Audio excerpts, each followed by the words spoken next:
No, no, no, no.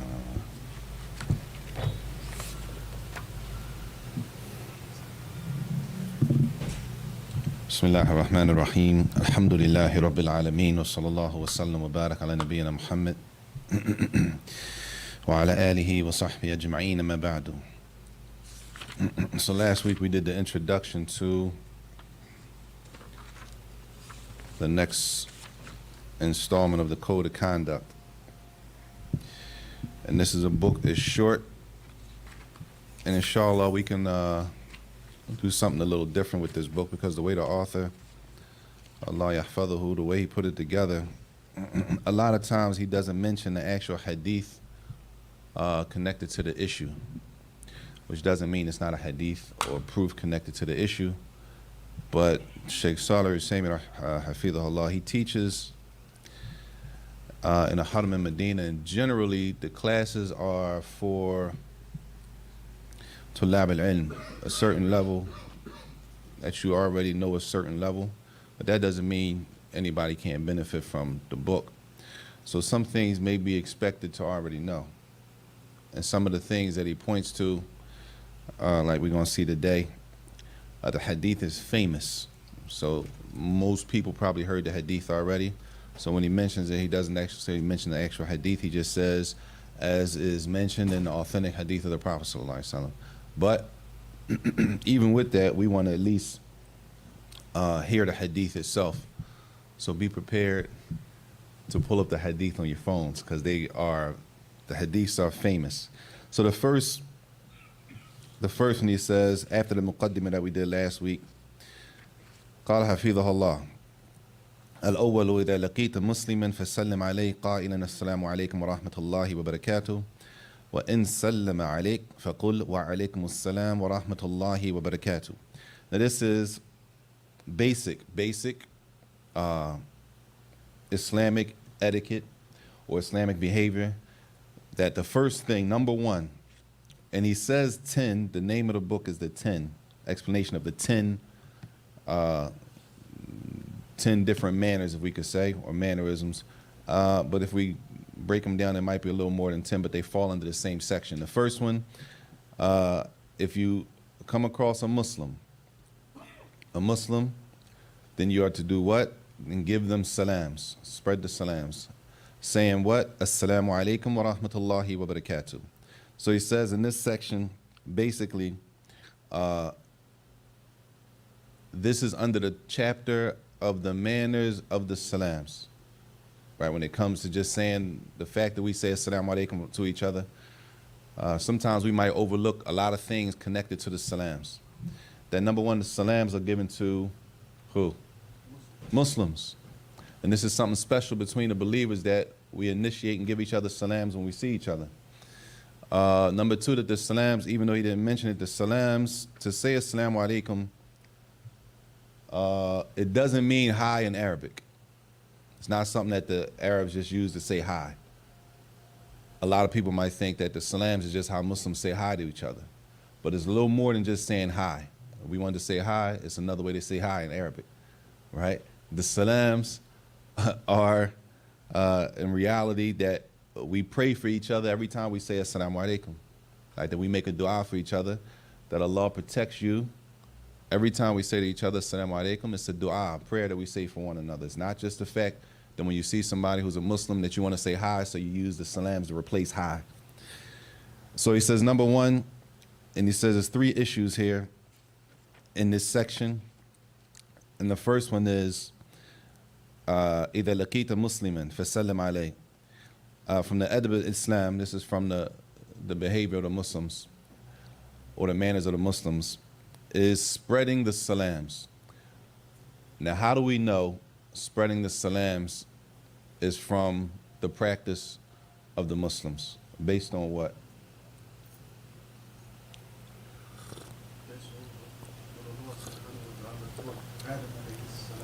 طيب.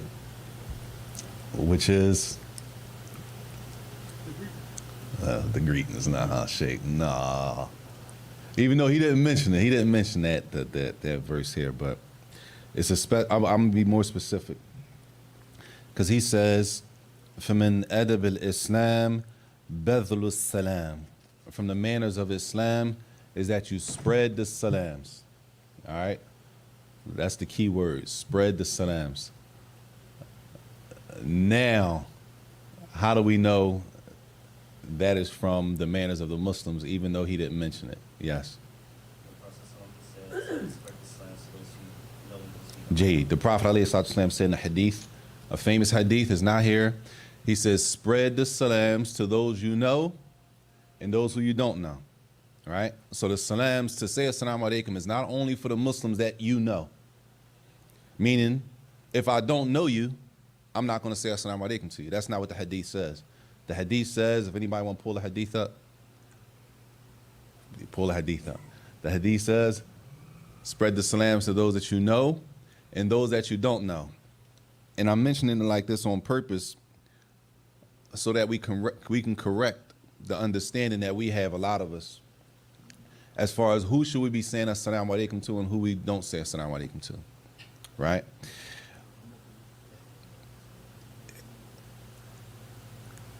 And there's many hadith of the Prophet ﷺ about spreading the salams, but I'm specifically talking about the one where he said to spread the salams to the person that you know and the person that you don't know, because many of us will look at a person, they Muslim, since we don't know them, we won't say anything. They Muslim, they look like a Muslim, I look like a Muslim, right? Or even if I don't look like a Muslim, even if I can be distinguished, I don't have any signs of Islam on me, but you see that the person walking next to you, walking by you, that you already walked by, you see that they're Muslim, right? But since I don't know, I'm not going to say anything. That's not from the teachings of the Prophet sallallahu alaihi wasallam.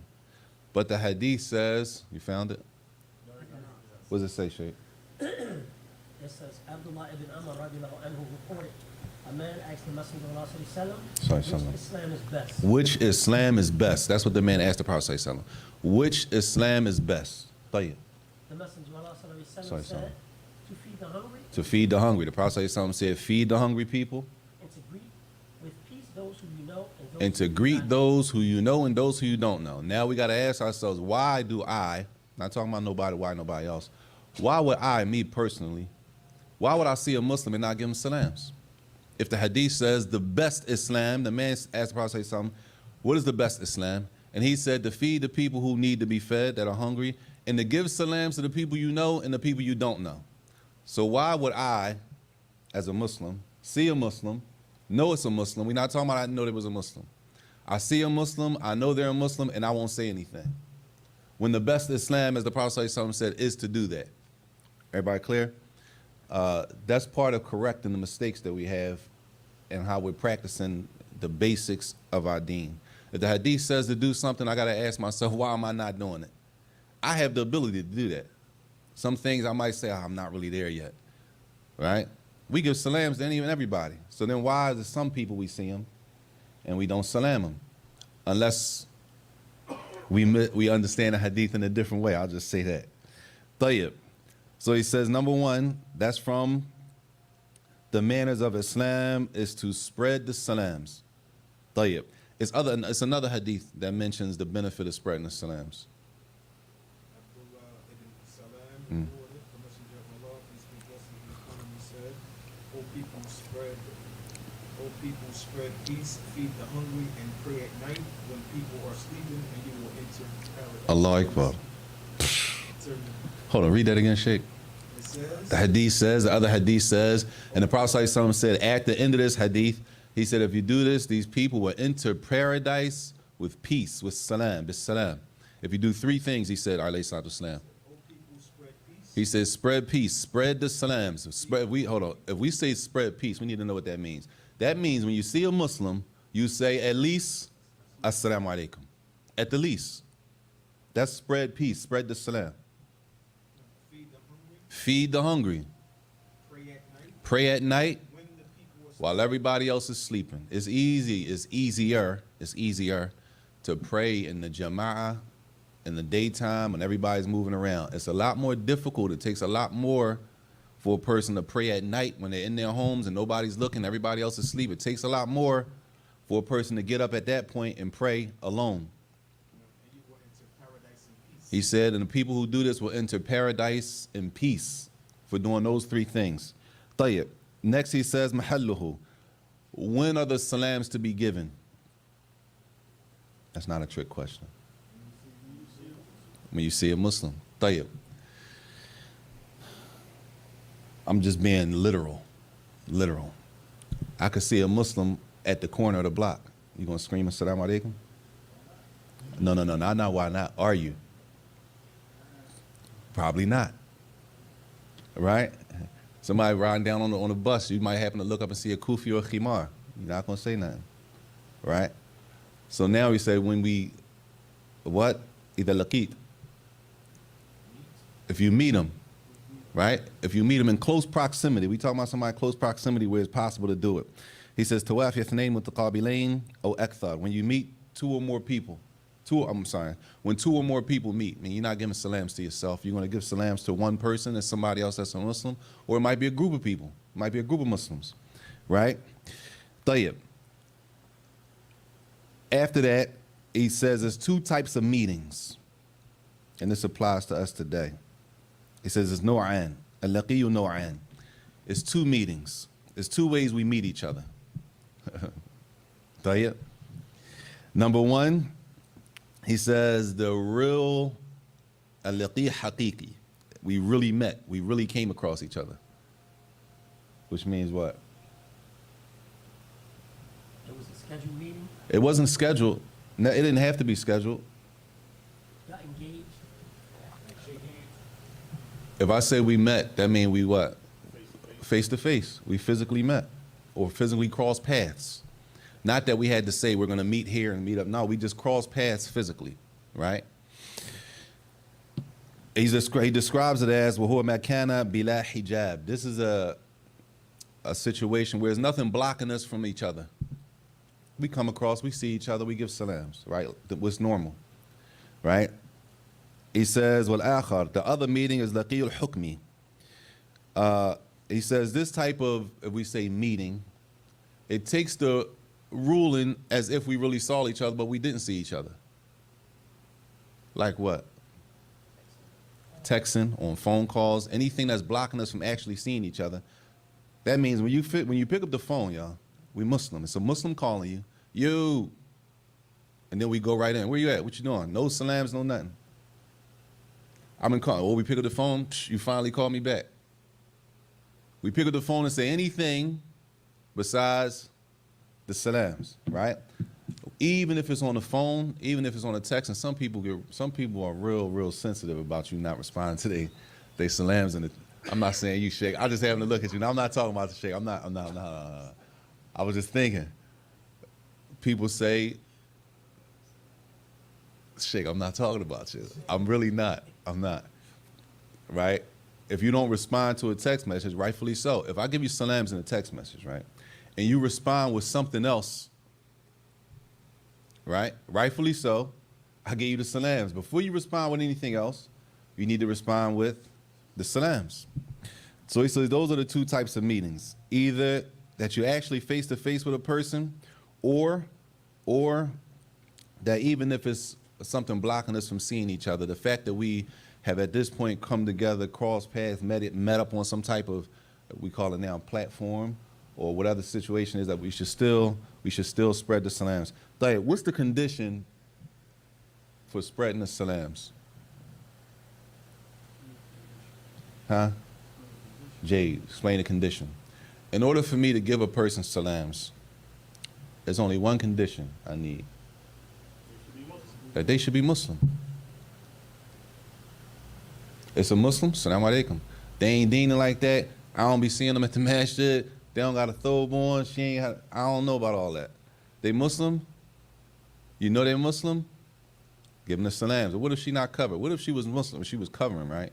And then she stopped covering. She don't have no prostration mark. I don't know. I ain't gonna say most sisters don't, because I don't know. But a lot of brothers don't have a prostration mark, let alone a sister might not. Even though she don't have a prostration mark, she's no longer covering. Does she meet the requirements for you to give her the salams? I say yes, because the hadith, the Prophet said, well, some when they was on the battlefield, he asked him about the one one that got killed, he said like I had a law, so I wouldn't kill him until the end of the hadith, meaning that we can't judge what's in a person's heart.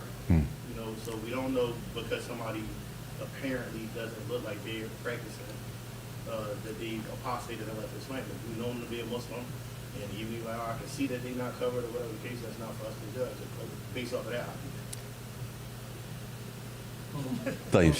I forgot the question. You told me a whole. Well, We what was your answer? We can't judge if they are not a Muslim, so we withholding our salams. A sister was covered last week. The next week she's not covered and you see her. Do you give her salams or no? Yes? Yes? No? No. I do, but I don't understand it to be like that. I do, but I don't understand it to be like that. I don't understand it to be like, I don't, so I would give the salams as a means of da'wah, as a means of not to alienate the person. In this type of society that I live in, my community, I would give the salams, but I think that Islam, as Muslims, we have a criteria. For sure. To live up to. Let's get to the real part. Is she still Muslim because she doesn't cover? That's the bottom line. A woman who does not cover properly, does that remove her from Islam? No. Khalas. At the least, we know she's sinning. That's wrong. She's not covering properly. That's not from obedience to Allah. We need to give her dawah. She needs to be corrected, pulled to the side, corrected, all of that. But what he's saying on top of that is important.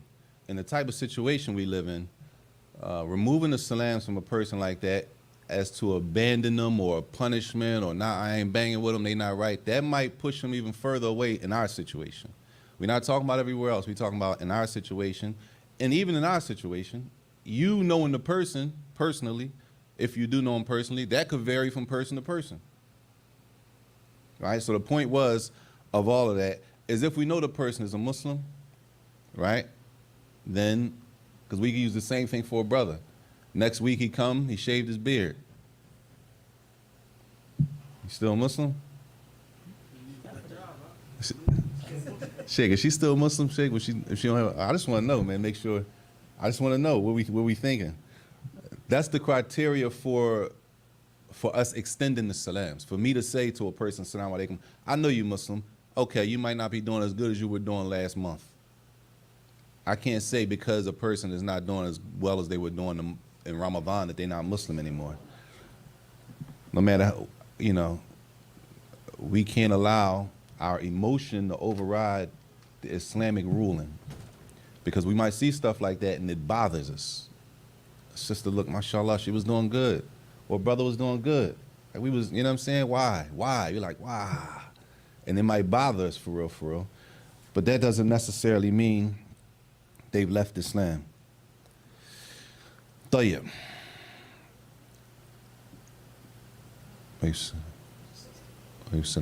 Walaikum salam. Is she talking to us? Oh.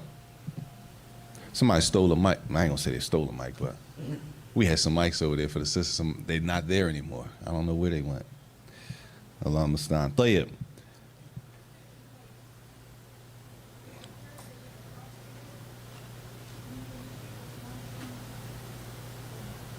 Dang. I can't really hear you, sister. What she say? If it's a parent that they apostated? Well, let's use the rule. Do they meet the conditions for me to initiate the salams? If they apostated, when you say a parent, I don't know what you mean by that, number one. That's number one. What does it mean that they apparently apostated?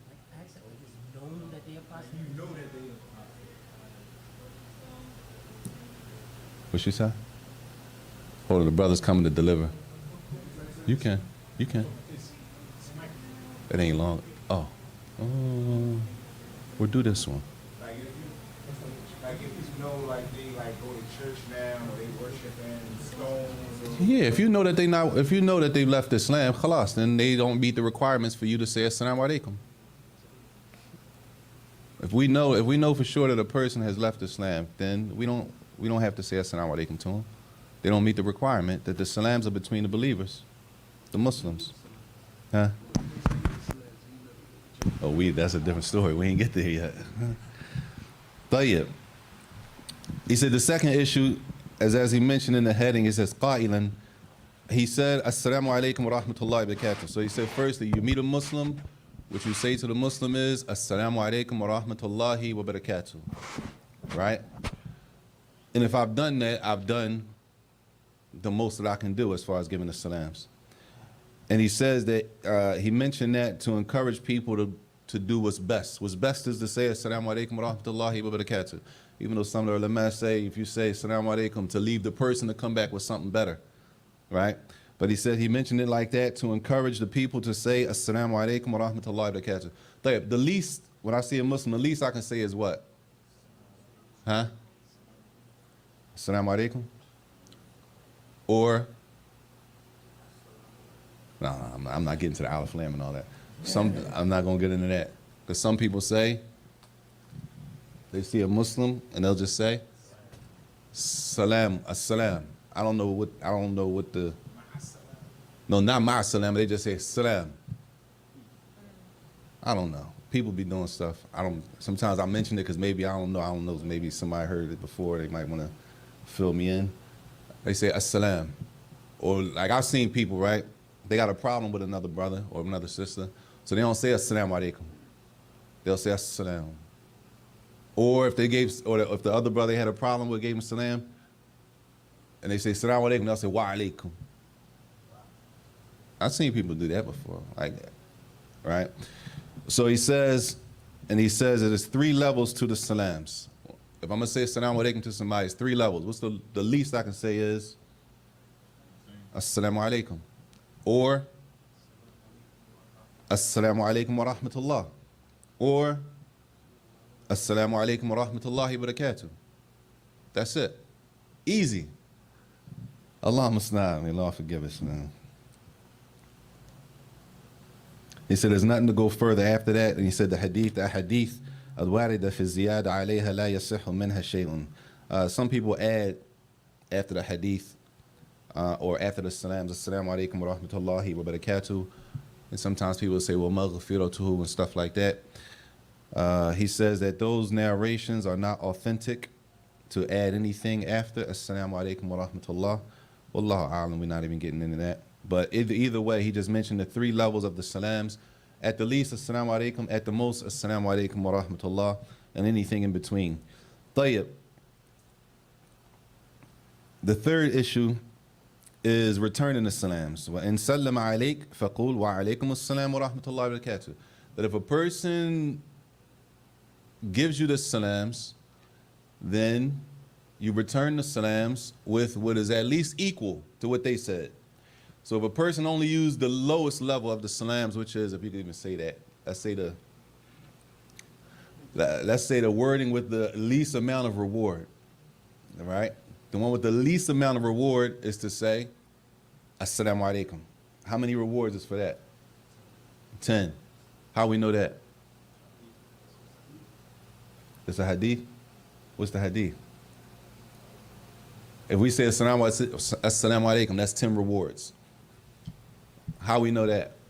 We say that's the least amount of rewards, and then if you say assalamu alaikum wa rahmatullah, there's more reward, and assalamu alaikum wa rahmatullah wa barakatuh, that's even more reward, right? Just to say that by itself, and that shows the ni'mah, the blessing of Islam, that is easy. It's a lot of different ways to get rewards. It's a lot of different ways to clean ourselves, clean up the baggage that we have with us, and do better, right? Even if it's just spreading the salams. You got it? What's the hadith? Sorry, salam. Whoever greets with salam, 10 good deeds are recorded for them. Whoever greets with salam, 10 good deeds are recorded for him. Whoever greets with assalamu alaikum wa rahmatullah, 20 good deeds are recorded. This is a statement of the Prophet ﷺ. Whoever greets with assalamu alaikum wa rahmatullah, 20 good deeds are recorded for him. Whoever greets with assalamu alaikum wa rahmatullahi wa barakatuh, 30 good deeds are recorded. And then he said, whoever greets with assalamu alaikum wa rahmatullahi wa barakatuh, 30 good deeds are recorded for a person. All we doing is looking at Muslims and saying assalamu alaikum and keep going. Right? We blocking ourselves from that based on what? How we look at each other. how you look at a Muslim, we worried about if they're going to give us the salams back. That's not even our issue. That's not my problem. If they say something back or not, it's not even my problem, right? If I say to if I myself, I see a Muslim and I say assalamu alaikum wa rahmatullah, based on the hadith, I know it's 30. Oh, I said rahmatullah. Dang, I only got 20 then. I should have said the 30, right? I know I got 20. I don't know what they're doing. If they want theirs, they need to respond. And now we get to the next issue of responding. So number one, if a person says assalamu alaikum, at the least we have to respond with the response. The equal response is wa alaikum assalam. If somebody says to you assalamu alaikum wa rahmatullah, the equal response is wa alaikum assalam wa rahmatullah. And if they do wa rahmatullah wa barakatuh, then we say wa rahmatullah wa barakatuh. Wa alaikum assalam wa barakatuh. Tayyib. How do we know we need to respond with at least the equal? A hadith? Huh? No?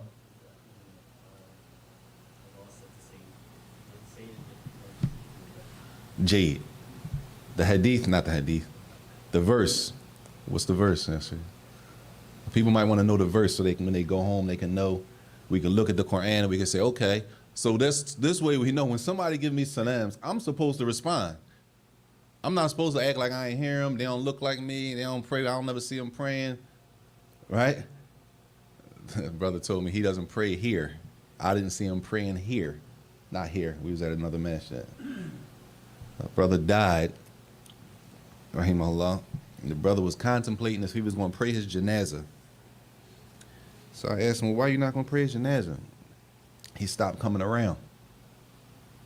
To me, he stopped coming around. Stopped coming around here? Yeah, so he couldn't have prayed somewhere else? Like, because you didn't see him pray here in this masjid, he wasn't, if you're not going to pray his janazah, because he stopped coming here to pray where you're praying at. So I asked the brother, I said, well, he couldn't have prayed somewhere else? I don't know about that, Sheikh. Like I was reaching. I said, Sheikh, he could have prayed at work. The man couldn't have prayed at work. It's not possible he could have prayed at work. That's how far we go. Like, we got to see each other praying in order to validate a person's Islam. And if I don't see you praying, like, I'm not going to pray your janazah. Shut up. What's the hadith? Or the ayat, I'm sorry. Surah An-Nisa, verse 46. Verse 86. You reading it? What does it say, Sheikh? Surah An-Nisa, verse 86. What does it say? When you are greeted with the greeting, greet in return with what is better than it, or and at least returning equally. When you are greeted with a greeting, I'm sorry. Greet in return. Greet in return with that which is better, or return equal. That's Surah An-Nisa, verse number 86. If you never heard that verse, you should look at that verse and look up the tafsir of that verse. Just see what the scholars of Islam say about that verse, because that's related to returning the salams. Tayyib. The ulama have broken down the salams into two categories, which is to give someone the salams, you gave them. You started off by giving the salams and then returning them, right? So they said that giving the salams is sunnah, but returning them is obligatory. Meaning if I don't return the salams, then what? That's sinful. That's a bad deed in Islam. And it deserves Allah's punishment. Just for not returning the salams. How we act like we don't hear people, we got a problem with these people, they here, they Muslim. They Muslims. So the origin is that you return the salams. That's the asl. In order for you not to return, it has to be a specific case. We see it, and the problem is we take these specific cases and we apply them to everybody who we got a problem with, which is a problem. That's a problem by itself. Tayyib. Number two, قال المصنف وفقه الله. He says الثاني, which is the second one, the second adab, or the second manner or manners after the salams. Number two, إذا أردت الدخول على أحد فاستأذن واقفا عن يمين الباب أو يساره فإن أذن لك دخلت وإن قيل لك ارجع فارجع. This next one is, as he says, if you go to somebody's place and you want to, you want to enter their house, let's just say, or enter their office, let's just say, or let's just say enter their establishment. We're not talking about a public place everybody walks in and out. We're talking about, let's just say somebody has a store. Everybody goes in the store, but then in the store, there's an office, right? There's an office in the store. Or you go to somebody's house, right? If you want to go in, it's called istidhan. This is called, in Islam, it's called istidhan. Istidhan is to ask permission to come in before you come in. You don't just walk in somebody's place. That Islamically, as Muslims, we have what is called a manner, a adab, a behavior, a etiquette is called istidhan. Istidhan. Istidhan doesn't mean like we do and walk in. That's from the urf of us, the custom, right? We knock and then walk right in. We don't wait for a response, right? La, Islamically, istidhan is that you knock, and the fact that you're making istidhan, you're asking permission to come in. There's a hadith connected to it, y'all. So y'all should look up the hadith about entering, permission for entering. Hadith on permission for entering. Bring it up, pull it up now, because we get to it now. Tayyib. So this is, as he says, adab al-istidhan, the manners of entering a person's establishment. Let's just say that, because it's not just one place. It could be a couple different places. He said there's 4 issues connected to this, right? Number 1, istidhan is done when? Before you enter? Okay. Be more specific. Because some places I don't need. Entering someone's personal space. Well, let's be more specific. What is istidhan? Yes, that you're asking permission to enter. There's some places we don't need permission to enter to. And then there's some places we need permission to enter. So now when you're asking permission to enter, this is called istidhan, that you're seeking or asking permission to enter. Tayyib. Assalamu alaikum. Alaikum salam. Oh. Does this apply to bedrooms in the parents' house as well? Like, does it apply to the parents? Does it apply to the, say it again? Does it apply to the parents entering their child's bedroom in their house? Does it apply to a child? A parent seeking permission to enter the child. A child has no, they don't own anything, number 1. A child in a parent's house is not under any authority. They're under your authority. Huh? A child is under your authority. That's the asl, that the child is under your authority. Them doors are my doors. Well, Allah, those are my doors, this is mine. This is not theirs. They don't have anything. They have, you know what I mean? They're living with you under yours. Now, if your child moves out and it's to their own house, now it's different.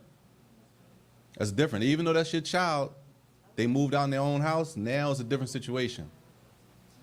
Wallahu a'lam. Tayyib.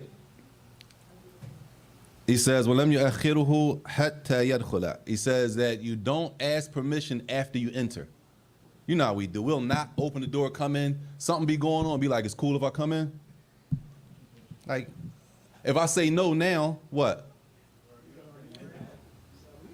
No. If I say no now, the person that came in going, they're going to be mad. Now you're going to be mad when you, for real, Islamically, you're not even supposed to be in here. Islamically, you're not supposed to be in here. You're supposed to knock, wait. That's istidhan. I didn't give you permission to come in yet, right? So what we do is we'll knock, walk in. It's cool if I come in? What should I say at that point? Well, you here now, I can't even say that. If I say that, the person's upset. So what am I supposed to say at that point? What's from good adab to say at that point? Sure, Fadl, come on in. If I turn you away at this point, it's going to be an issue. Even though the person who just walked in was wrong. They were wrong. But if I really hold that person to the standard that Islam teaches us to hold each other to, they're going to be upset. Right? Yes. What about a situation where it's your house, your office, your place of business, and somebody invites a person in that doesn't have the same authority as you, such as your child or your wife? She invites somebody and a friend of yours comes. And, you know, for most men that I know, the children and the wife don't know the inner workings of men. So you may have had an issue with a guy who was okay with you at one time, but now he's not. He shows up at your place of business, he shows up at your home, and because of your past relationship, your children say, oh, my dad not here, come on in, have a seat.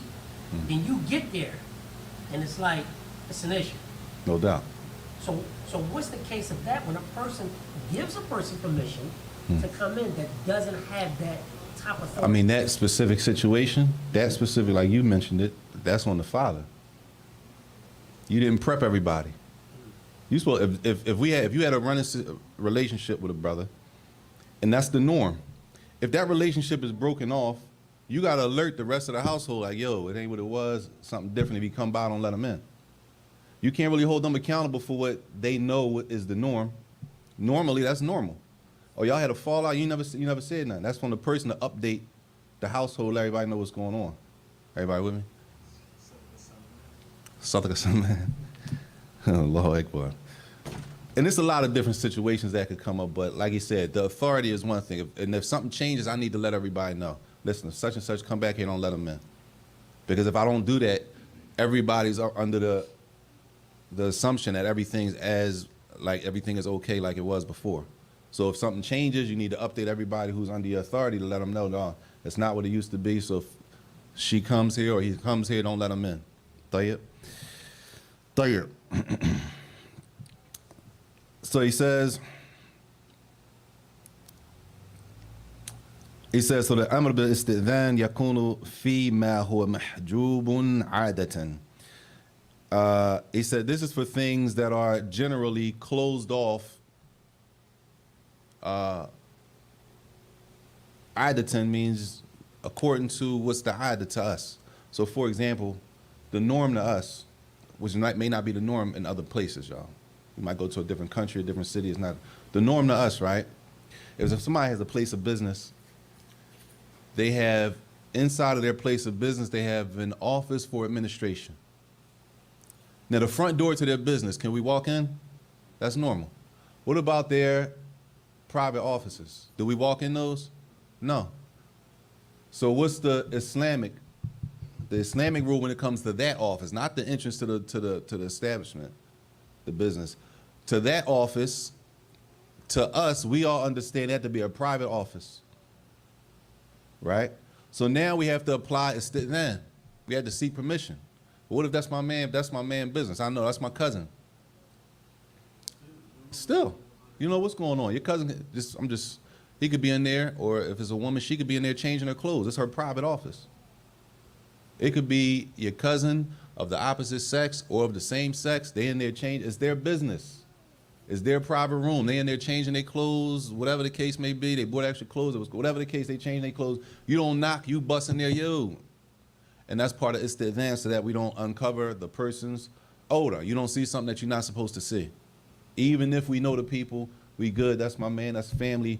If the door is closed, even if the door is open, you know how we do. We got to get it Islamically. We talking about Islamically, not what we do in our custom. If the door open, that means you can come into us, right? Or am I tripping? Nah, but if the door open, you can see right in there. Yeah, you can see in, but we in the middle of a conversation. You feel what I'm saying? Now, if we're in the middle of a conversation, the door is open, but it's a private conversation. We knock and stick our head and like, yo, it's private. Excuse me, Jay, excuse me. We might stick our head in. Now, say, for example, I'm just saying, it could have been him and his wife. His wife, she's sitting on the side where you can't see her. She don't have any niqab, whatever the case may be. Anything come in. Oh, my bad. Islamically, that's not acceptable. That's not from istidhan. From istidhan is as he, did y'all find a hadith already? You found it? طيب. From istidhan, as he says, is that you knock waqifan an yamin al-bab or an yasarihi. That you knock and you stand either to the right of the door or the left of the door. Once you knock, you move out the way. Stand to the side. Why? You don't see nothing. What if they open the doors, like you move over to the side so you don't lay eyes on something you're not supposed to be looking at? What's the hadith, Sheikh? Hadith al-istidhan. Narrated by Saajid bin Sa'd, radiallahu anhu. A man peeped through a round hole into the dwelling place of the Prophet sallallahu alaihi wasallam. Sorry, son. While the Prophet sallallahu alaihi wasallam had a midra, an iron comb, with which he was scratching his head with. The Prophet sallallahu alaihi wasallam said, "Had I known you were looking through the hole, I would have pierced your eye with the comb." Verily, the order of taking permission to enter has been enjoined because of that sight which the one should not look unlawfully at the state of Yes, he said that the Prophet ﷺ was using the comb to scratch his hair, and the man came and was peeking through a hole. That's all I'm gonna say. The man was peeking through a hole. The Prophet ﷺ, if I'd known I would do that, I would have pierced your eye out with my comb. That you got to ask permission so that we don't see. And the point is that you don't see something that you're not supposed to see. It's possible we're not trying to see anything. We're not saying that people going trying to see stuff. But it's possible you see something that if you had applied the Islamic istidhan, then you could have saved yourself the embarrassment and the brother or the sister the embarrassment by just practicing. And that's why it says you stand on the right or the left side of the door. Basically, you knock on the door and you move out the way. That was the second issue he said. He said الثانية واقفا عن يمين الباب, that you stand on the right side of the door or the left side of the door. فإذا أراد الدخول استدان واقف عن يمين الباب ويساره. طيب. He says ولم يقف مواجهة. You do not stand where? Don't stand directly in front of the door. So even if they was trying to hide something, now they got to crack the door. So let me just, if you knock on the door, right? Say I'm busy. You know how we do. We keep knocking. I know you're in there. Say if I open the door, right? And I peek out. Say you open your door, right? Somebody knock on your door, you open your door and you peek out. What's the assumption now? Look like I'm doing, I'm saying you might think I'm doing something. Now, that leaves room for the shaitan to start, oh, my bad, you hiding? I'm not hiding, but this is, like if I come to your house, this is my house. I ain't, you know what I'm saying? I might have people in the house not fully clothed, all the way dressed, not covered. You understand what I'm saying? So the point is that you covering all of that. The person that's knocking, I'm saving myself from making you uncomfortable too. Because now you got to come to the door and do that. So now the person is looking like, what you doing all that for?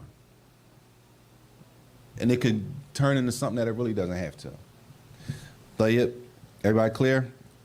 So he said that the maqsood al-istidhan hifdh al-awrat li'adam ittila' alayha. The purpose of asking permission to go into somebody's place is so that we don't see the odor, we don't see something that we're not supposed to see. And it doesn't mean that we're going to somebody's, whether it's their house, and then it doesn't mean we're trying to see something, right? I'm not saying that people are going, you trying to look at it. It's not that, that's not the issue. Right? It's the point that I don't want to, anything could be going on behind the door. And that we don't want to put anybody in a uncomfortable situation. طيب. He said the third issue, which is after a person knocks and after we stand on the right side or on the left side, he says, فَإِنْ أَذِنَ لَكْ دَخَلْتَ. If you give him permission to enter, then you go ahead and go in. All right?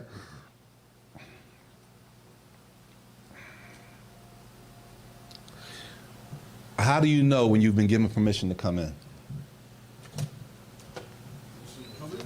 Somebody says, come in. Or, I'm not trying to be funny, I'm serious, y'all. Huh?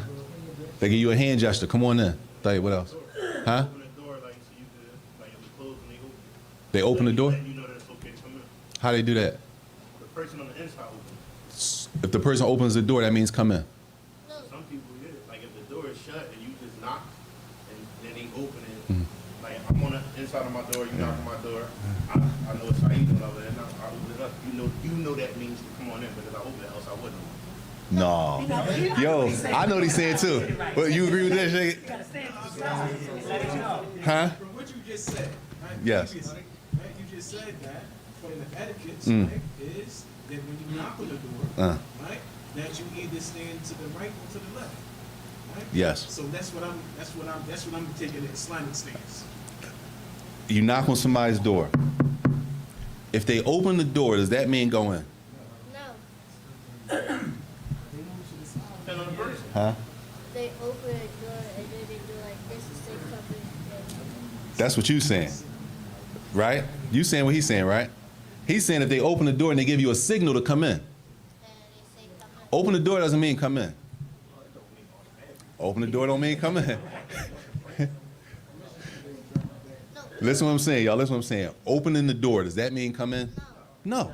I was just so we clear. Some of us, man, we cool, man. It's me and you. It's me. It's me.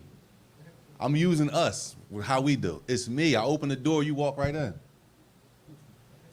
Open the door doesn't mean come in. But open the door with a gesture that we all understand, which from us, from our custom, we understand. If I open the door, right? If I open the door and move to the side, that means come in. Even if I don't give you a hand signal, I don't say come in. If I open the door and do what else, it means come in. Turn my back and walk away. If I open the door, turn my back and walk away, that means come in, right? So it's things that if we open doors, that means come in, but the fact you open the door doesn't mean come in. From What if they don't realize that what if they don't realize that you're giving them a signal to come What if they don't realize that you're giving them the signal to come in? Jade. You give a person a signal to come in, they don't understand the signal to come in. What's going to happen in that situation? The person going to stand there Islamically. They're going to stand there and wait until you say, come in. If they just walk away, Jade, that's a good question. They might just walk away, then you're going to do what? You're going to go chase them down. Yo, come on, it's cool. They might not, you know what I'm saying? Because some people already know these are hadith, but they might implement them a certain way. Because a person could open the door and they turn their back and they walk off. Come in. A person opens the door, step to the side, come in. A person opens the door, says come in.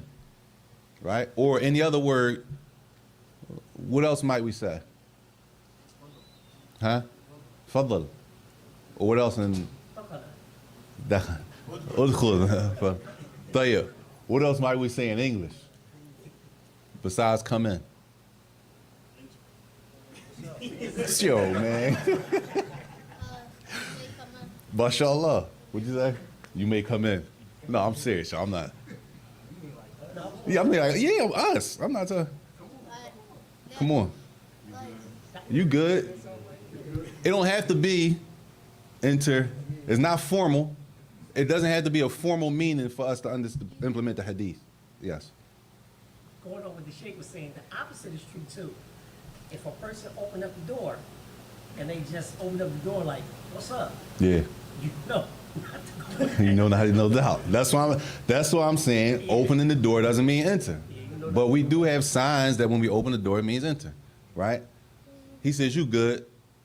I open the door, you good. We all understand, okay, I can come in. Right? What else though? Like sometimes when I was working in the office, you would open the door and you would walk away. And Yo, don't use me on examples. I'm messing with you. I stood there and then you said it's okay, come in. Jade, I opened the door. He said sometimes he came to the office, knocked on the door. I opened the door and I walked away. So he stood there. So I turned around, he's still standing there. So I'm telling him, he's cool, you can come in. Right?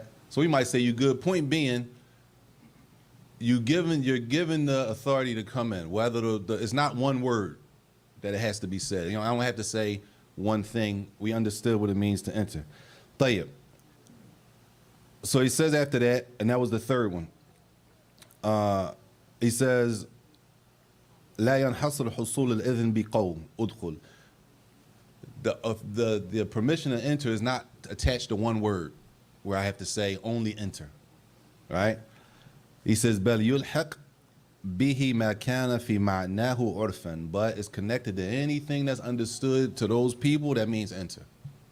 So if I say you got it, you good, it's open, you cool, however we say it, right? All of that falls under the permission of entering. طيب. The last issue for this one, number 2, المسألة الرابعة. He says, وإن قيل لك ارجع فارجع. He says, if it's said to you, literally, leave or go away, then do what? Then go away. We don't really tell people that though. Do we? We do? Somebody knock on your door. And what you say? MashaAllah. Who you these people you know? People you don't know. Tell you.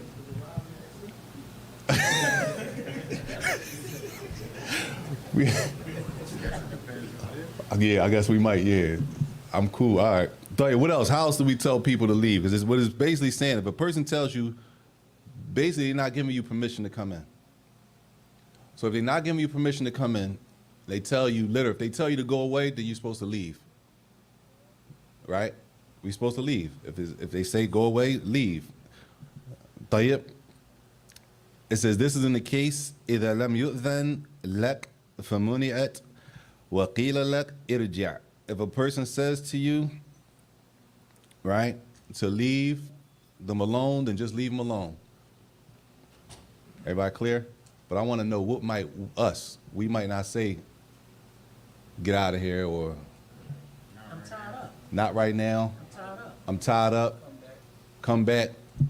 We normally make excuses. We be like, I'm a little busy. I'm about to take a nap, or I'm not dressed right Don't now. lie, Sheikh. Don't hold up. I'm not dressed. Don't lie. Don't want to lie. You don't have to lie to them. Might not be dressed, but that's they saying that Sorry. they don't want nobody about. They might not be dressed. I Sorry. can go get dressed. Yeah, I'm not dressed.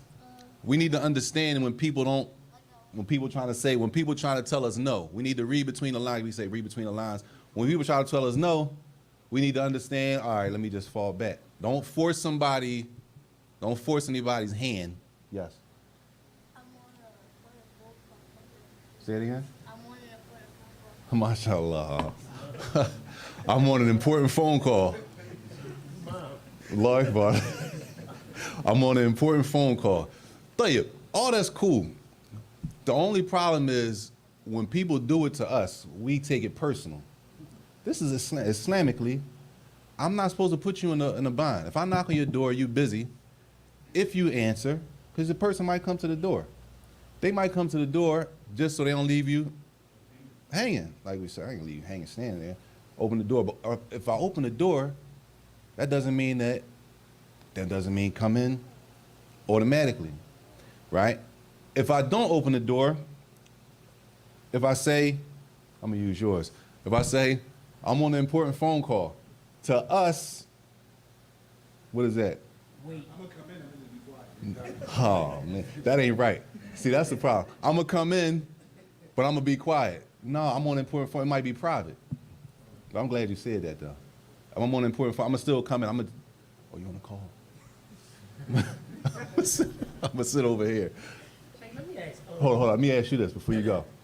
If I say to you, I'm on an important phone call, some people might take that as what? How? Offensive how? I'm not important. I'm blowing them off. What's the other word we use? You spinning me, or you ducking me, you fleeing me, huh? You leaving me hanging. Like, it's a couple ways we can understand. Well, it's not always the case, but we so sensitive, right? Islamically, we have rules when it comes to, we have a way to do it. This way, I don't put you in a situation, and you don't put me in a situation. I knock, I move over, you come to the door. I'm tied up right now, Sheikh. You cool? I come to the door, I'm on an important phone call. It ain't personal. I come to the door, or I don't come to the door. I might, if I scream through the door, that's even worse for us. I'm just saying for us. For us, that's like, you know what I'm saying? That's like almost disrespectful. I guess it's all how you say it, too. Shake. If I knock on your door, you scream through the door, I'm gonna call. I'm like, yo, man, I ain't coming. I'm gonna just chill. I wanted to ask, was it something that happened? Because I know these kinds of things with the Just war sit down for a situation second. and different from culture to culture, and I'm tell you why. But did something happen during the time of the Muslims with us in So I December? said, For this ruling to be enacted? And let me say, let me tell you why I say that. I know from our culture years ago, and from other cultures in America, it was customary that if a person came to your house and they knocked, and it was at a time that you should be there, and you didn't answer, they will open the door and say, "Hey, is anybody home? Is everything all right?" You understand what I'm saying? I know before that was from our culture, and also other cultures in America. So my question is, did something happen during the time when the Muslims were lost in Islam that they would just go in people's houses? That's what I'm asking. that they would just go in? Yeah, that they would just go in because the reason I'm asking, was it a need for this to Oh. be said, or was this something Based on that hadith? hadith that he mentioned. That's the only thing I know about. I don't know about anything authorizing people to come without. Based on the person peeking through and seeing what's going on inside the household without the authority to do so. That's why the Prophet ﷺ said he would what? He would have put his eye out for peeking. That's off limits unless that's the origin, right? That's the starting point for as far as looking in people's houses, and that's looking, y'all. Let alone going in. That's just looking. Sometimes, if the shades ain't closed, we'll just keep, you know what I'm saying? We say, well, if they must want people to look if the shades open. So based on that hadith, the man was looking and he said he would pierce his eye out. So if looking is not allowed, then let alone going in and seeing everything that's in there. Because he said he was peeking through a little hole. I don't know if it was anything other than that though. If you can't what? Mashallah. Good. What if this is a good question. Because you ride through areas sometimes and the shades are not open. The shades are open. So what if it's a person's house, they can't afford shades? They can't afford shades. You go to knock on their door. They're in a tight situation. They can't afford shades. Or they might even put a sheet up on the window. But the sheet's falling down. You're still not supposed to be looking. That's the private area that is not supposed to be, because it's possible the same thing could be happening if the sheet was up.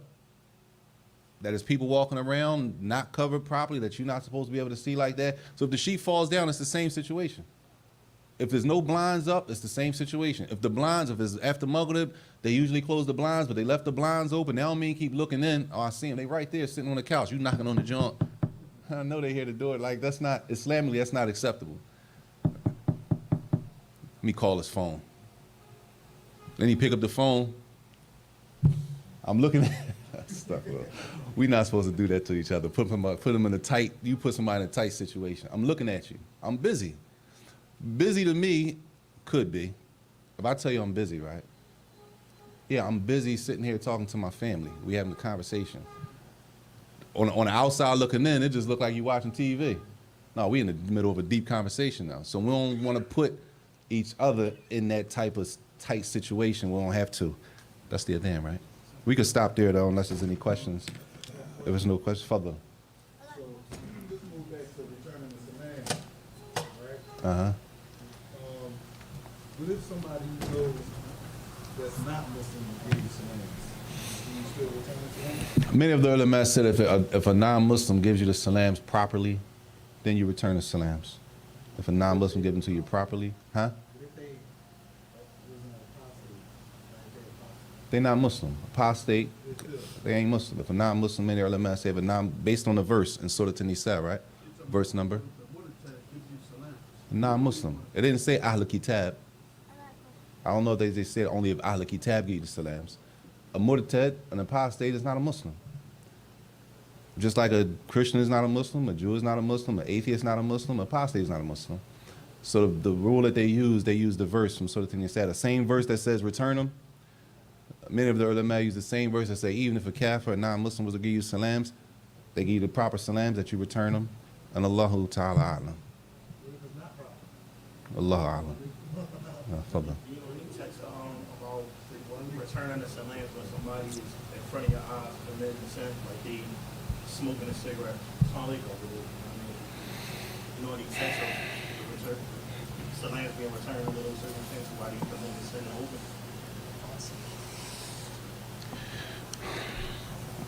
Returning the salams to a person who was openly sinning. Like as they saying it. I thought I read something years ago and I couldn't remember. I was wondering if you might have came across the same thing, but I'm pretty sure I read it. What did you read?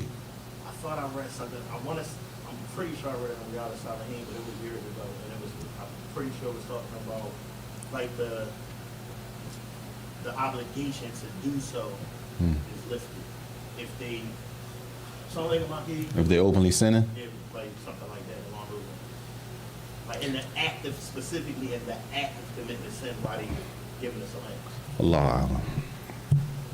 Allah A'lam. I'm gonna go back and check. I think Please do.